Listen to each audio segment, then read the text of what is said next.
Mark Schwartz, ESPN. Steph, some losses are set to be devastating, crushing. You name the adjectives. Are some losses more difficult to bounce back from, in your opinion, and over the course of your career? Yeah. Situation definitely matters, how the game went and how quickly you can turn the page. But most guys, when they get to this level, when you show up to that next game and that next game day and you're able to kind of look at what's ahead, that transition happens pretty naturally. But it's sometimes you lose a little sleep the night after. Tough losses. That's just kind of how, part of the game, because how bad you want it and how close you can get. But it's also easy to turn the page when you get back into that environment. And who do you lean on in this situation if you go through a tough loss? Who do you turn to? I mean, win or loss, I try to keep things outside of the arena, outside of what I do here in my job in the right perspective. So with my family, things that you do outside of basketball, I try to keep the same and enjoy them as much, whether it's a win or a loss. So got to have the right perspective through all this craziness, for sure. Greg on the left. Greg Logan, Newsday. Steph, a lot of times in Game 1, LeBron got the switches he wanted, and you had to take him repeatedly. Can you just describe how difficult that was, and do you think you guys have to do something different this time around to try and control him? Draymond talked about playing with more force. I think that was the biggest takeaway watching the film in Game 1 is not only did he have an amazing game and score 51, but there wasn't much resistance in that first half. With our switches, with our help side defense, picking him up with force and kind of assertiveness on the defensive end. Whether he scores or not, he's still a great player, but we got to be a little bit more aggressive. And that doesn't mean changing our game plan at all. It just means doing things a little bit faster, a little bit more physical, and just trying to make, not just him, but everybody else more uncomfortable out there on the floor to start the game. And I think we can do that.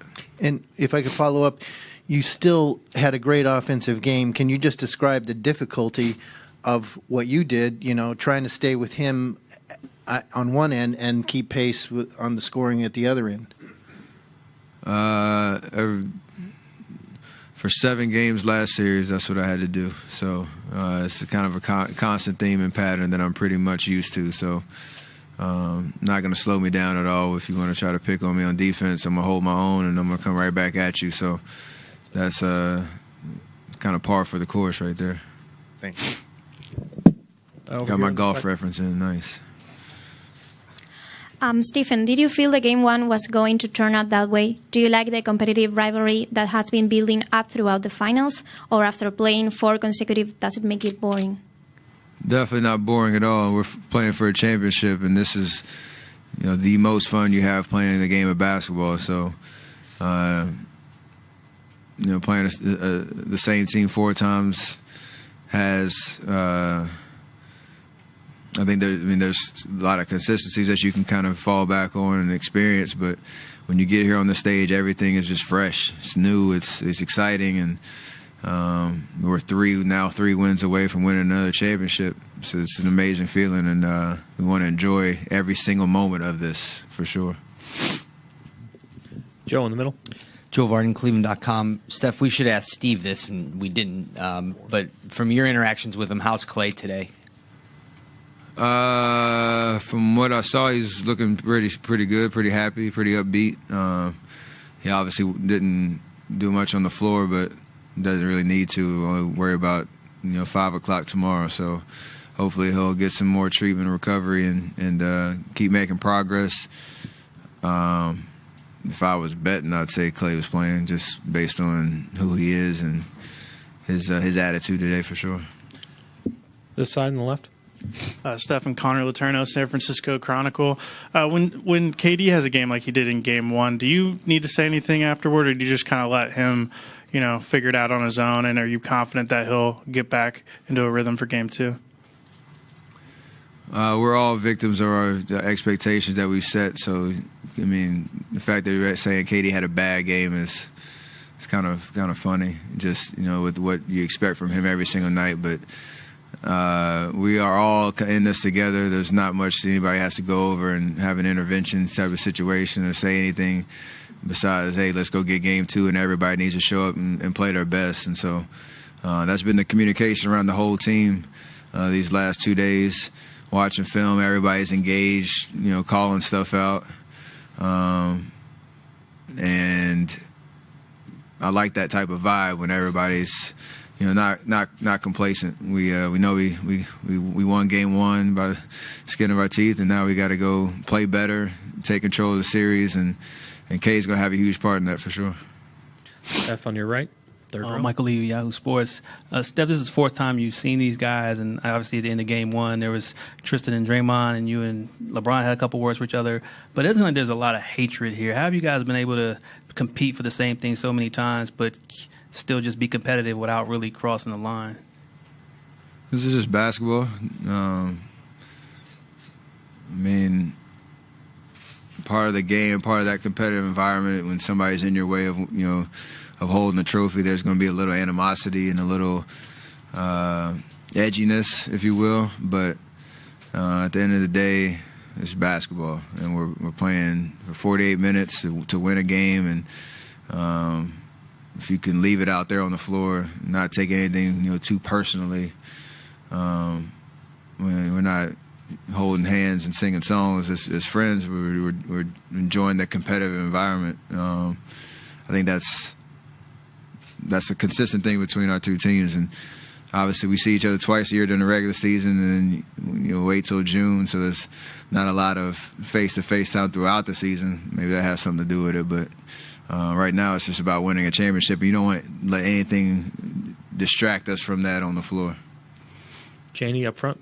Steph, Janie McCauley from Associated Press. You've spoken often about being part of the transformation of this franchise from losing into contending every year, and how hard it is to do it. How much pride do you take in that, and what dynasties do you most appreciate who've done it for so long and been able to win?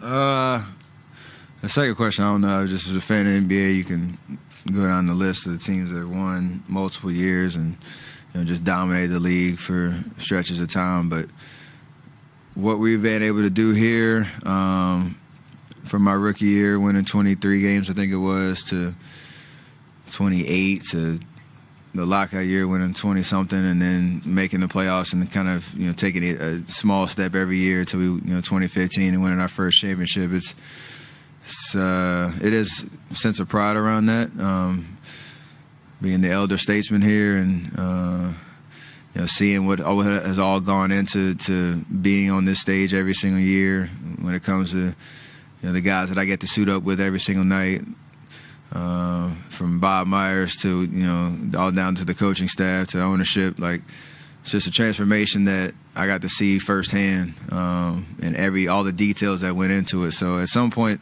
when this is all said and done, I hope to kind of just sit back and really truly appreciate from start to finish all that went into it. But there is an awareness of where we were to where we are, and I appreciate. That's why I think when I get to this stage, it's always like it's brand new because of how hard it was to get here in the first place. Thank you, Steph. Kevin will be right up. Thank you.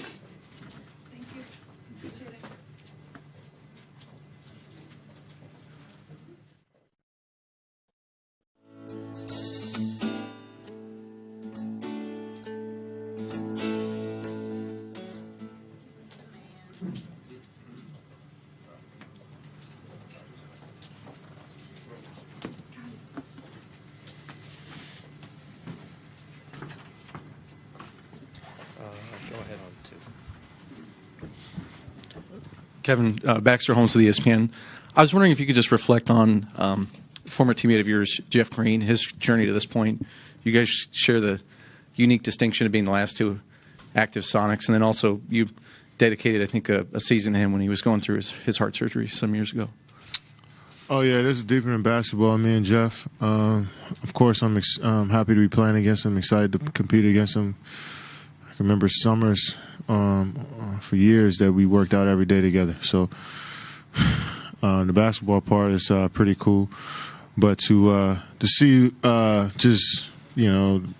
just to kind of grow in this league with him a little bit, our first few years, and to now see where he is, family, kids, married, it just shows how much time has passed. So it's deeper than into basketball with us. I'm just enjoying this time we get to play on the court together.